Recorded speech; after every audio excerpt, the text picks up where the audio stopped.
वेद गदाधर श्रीवासदि गौर भक्त वृंद और हरे कृष्णा हरे हरे हरे राम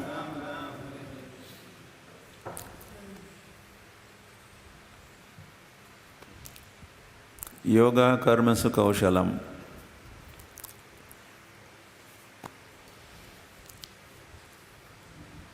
योगः कर्मसु कौशलम भगवान का है।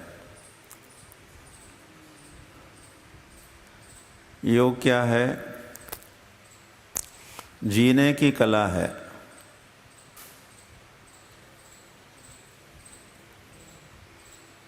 जीने का शास्त्र है योगः।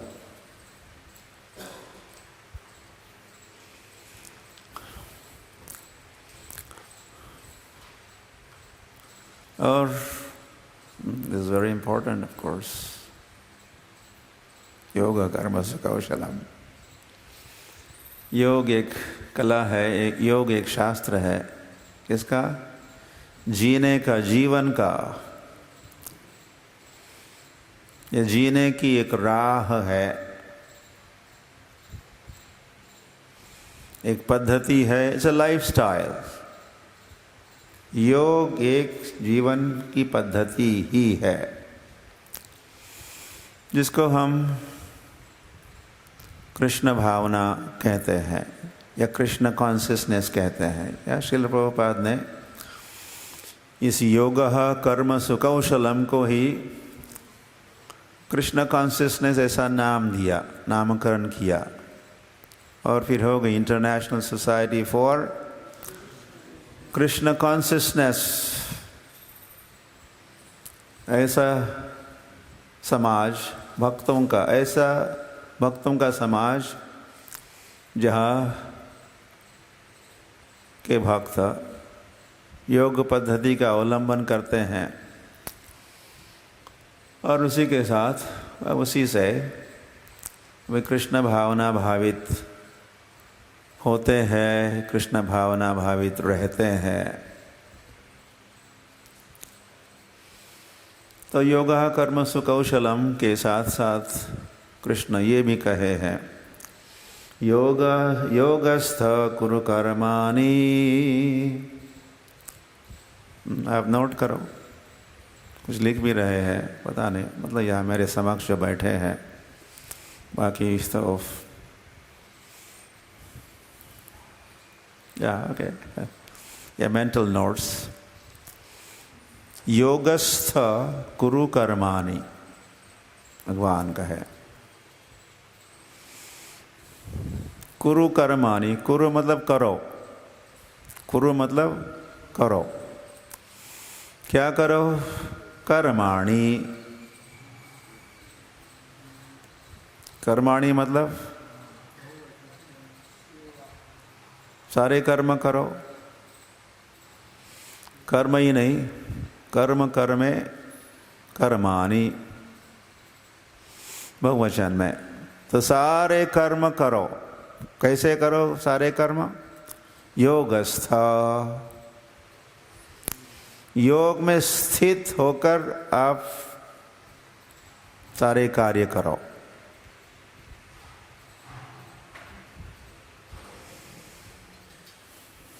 और यही है योग कर्मसु कौशलम भी।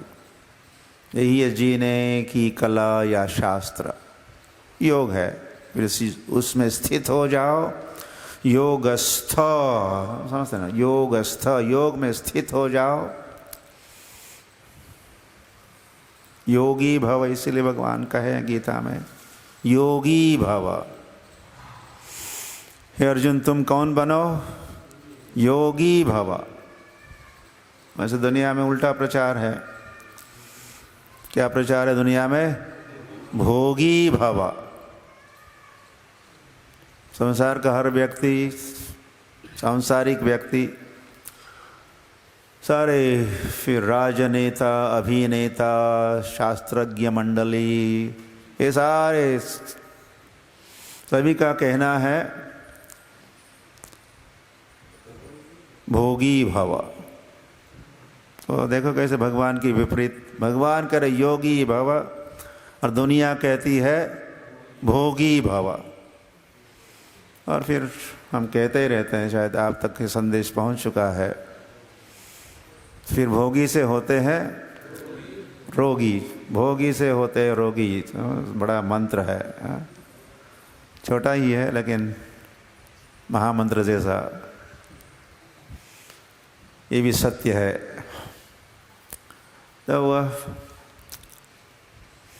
तो प्रातःकालीन जो समय है, जिसको ब्रह्म मुहूर्त भी कहा जाता है, ब्रह्म मुहूर्त, ब्रह्म के प्राप्ति के लिए, परब्रह्म के प्राप्ति के लिए, परब्रह्म के ध्यान के लिए या परब्रह्म के दर्शन के लिए भी जो अनुकूल समय होता है, 24 घंटों में जो सबसे अधिक अनुकूल जो समय होता है ब्रह्म प्राप्ति के लिए, परब्रह्म या वो अहम ब्रह्मास्मि वाला वो ब्रह्म नहीं, या अगर वो है तो हम आत्मा ब्रह्म है और भगवान परब्रह्म है। परम ब्रह्म, परम धाम, पवित्रम परमम भवान, अर्जुन ने भगवान से कहा। ठीक है, मैं तो ब्रह्म हूँ, अहम ब्रह्मास्मि, मैं हूँ ब्रह्म, लेकिन शास्त्र में ऐसा कहीं नहीं लिखा कि अहम परब्रह्मोस्मि। अहम ब्रह्मोस्मि ठीक है, लेकिन हम परब्रह्म नहीं है, परब्रह्म का अंश ब्रह्म। तो भ्रम में नहीं पढ़ना चाहिए। हाँ, तो जो anyway, तो प्रातःकाल के समय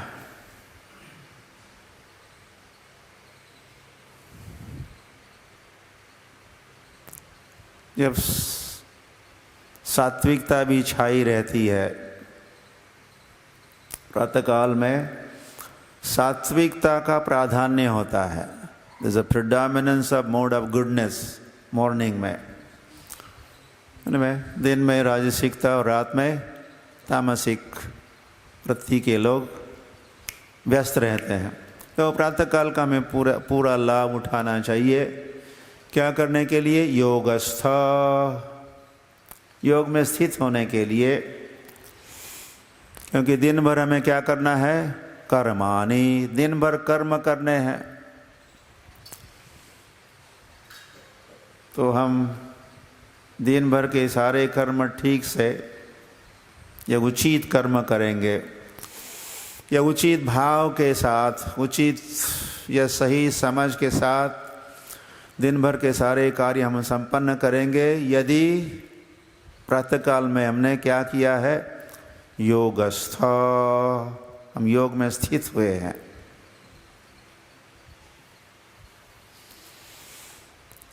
या तो ये प्रातःकालीन जो जप का सत्र है, हरे कृष्ण कृष्ण कृष्ण हरे हरे, हरे राम राम राम हरे हरे, या फिर हम मंगल आरती करते हैं। तो वो भी, उसका उद्देश्य भी क्या है? योगस्थ। फिर श्रीमद् भागवत की कथा का श्रवण करते हैं। श्रील प्रभुपाद ने ऐसा बढ़िया मॉर्निंग प्रोग्राम दिया है उनकी अनुयायियों को। वैसे ये केवल मंदिर के भक्तों के लिए नहीं है, कांग्रेगेशन के लिए भी है। क्योंकि आपको दिन भर क्या करना है? कुरु कर्माणि, कार्य करना है। तो प्रातःकाल में योग में स्थित होना अनिवार्य है। फिर गृहे थाको वन्ने थाको सदा हरि, या तो योग में स्थित होकर फिर मैदान में उतरो, या जो भी आपका कार्य क्षेत्र है वहाँ पहुंचकर आप कार्य करो, तो फिर आपके कार्य कृष्ण भावना भावित कार्य होंगे।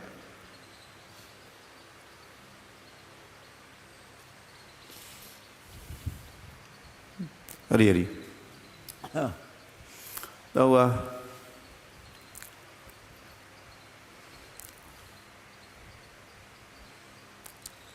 तो इस योग में स्थित होने की जो बात है, या फिर हरे कृष्ण महामंत्र का जप कीर्तन की भी बात है, या प्रातःकाल में दर्शन मंगलारती की भी बात है, या श्रवण कीर्तन नित्यम भागवत सेवया की बात है, और यहाँ तक कि महाप्रसादे गोविंदे की भी बात है। ये सारा योगस्थ, योग में स्थित होने के लिए हम करते हैं। फिर ऐसा करेंगे तो, या ऐसा करने को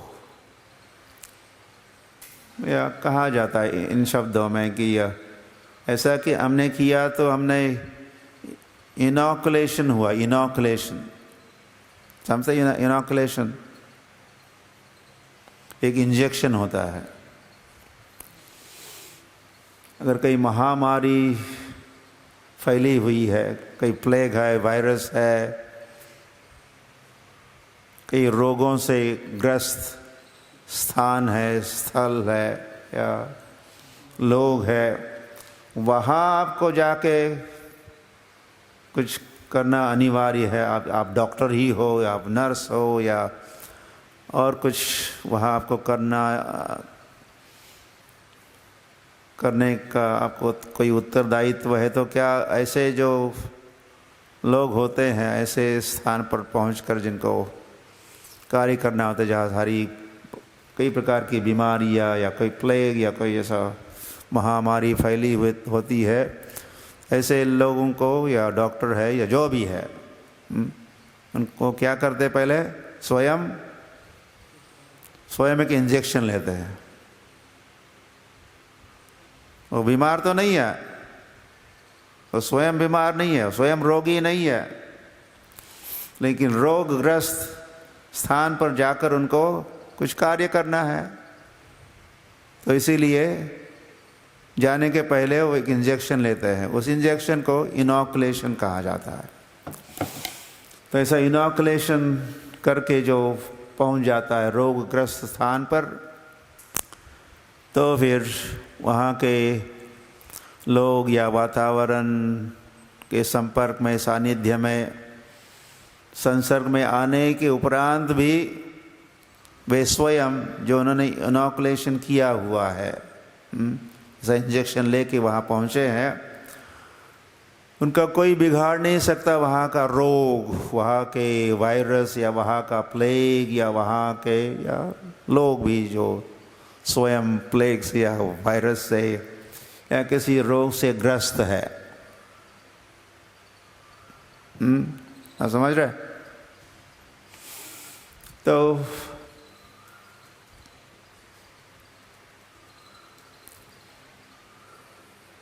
इसीलिए तो ये जो हरे कृष्ण का जप है और भी तपस्या है प्रातःकालीन और विधि विधान, या हमने कहा ही आपको नित्यम भागवत सेवा करके गए, कृष्ण प्रसाद भी लेके गए, मंगल आरती भी अटेंड करके गए। तो हमने क्या किया, फिर हमने इनॉकुलेशन लिया और फिर गए मैदान में उतरे क्योंकि हमको जारे दाखो त्यारे कहो कृष्णोपदेश भी करना है, या ग्रंथ वितरण करना है, नगर संकीर्तन करना है, और क्या क्या करना है। और वैसे जो कांग्रेगेशन के लोग हैं उनको तो और भी कई सारे काम धंधे उनके होते हैं।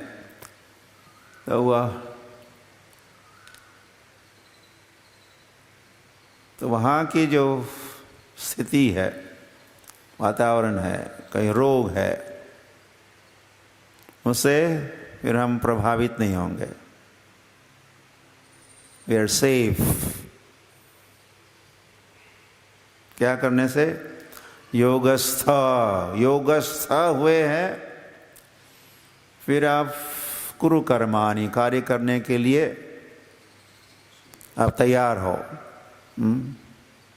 ये प्रिपरेशन, ये तैयारी है। इक्विप्ड विद नॉलेज कहो, ज्ञान से युक्त, भावों से, भक्ति भाव से युक्त, आप कृष्ण भावना भावित हुए हो, तो आप प्रभावित नहीं होने वाले हो दुनिया वालों से या दुनियादारी से या भौतिकता से, प्राकृतिक विचारों से या प्राकृतिक जो भी है। आप देखने वाले हो, दिन में कई सारी चीज़ें अनिच्छनपि, इच्छा नहीं होते हुए भी आपको देखना पड़ेगा।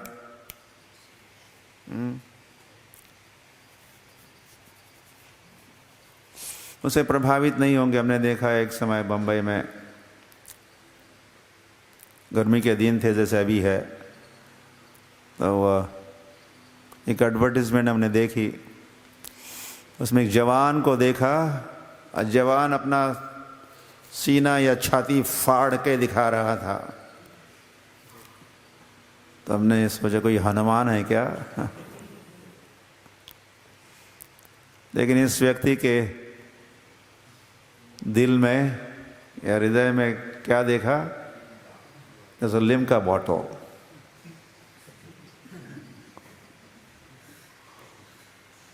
लेकिन और भी कुछ दिखा सकते थे वे, कम से कम लिम्का इज ऑल्सो बैड, लेकिन उतना बैड नहीं है जितना उससे भी और कई वर्स एंड वर्स्ट बातें भी है।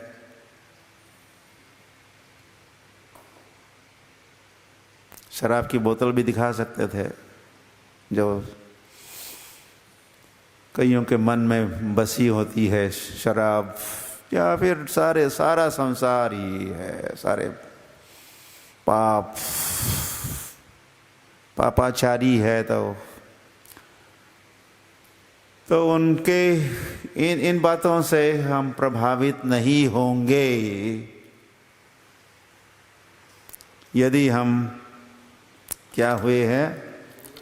योगस्थ कुरु कर्माणि। So you get the point. आप इस पर आपको विचार करना ही है। आपने श्रवण तो कर लिया, इसके बाद क्या करना होता है? मनन करना होता है। उसके बाद और क्या करना होता है? निधिध्यासन, निधिध्यास भी करना होता है। तो श्रवण तो मनन और निधिध्यास से फिर संपूर्ण हुआ। तो उसको ये भी होमवर्क होता है। आफ्टर श्रवणम फिर मननम होमवर्क है, और निधिध्यास से इज ऑल्सो। जो सीरियस स्टूडेंट्स है वे केवल श्रवण करके ही रुकते नहीं है, या वैसे श्रवण को भली भांति समझते हैं। श्रवण क्या है? तो श्रवण के भी अलग अलग फेजेस, स्टेजेस, उसके स्तर है। तो हमें पूरा आगे बढ़ना चाहिए, ताकि जो श्रवण की हुई विषय वस्तु है उसे पूरे लाभान्वित होंगे।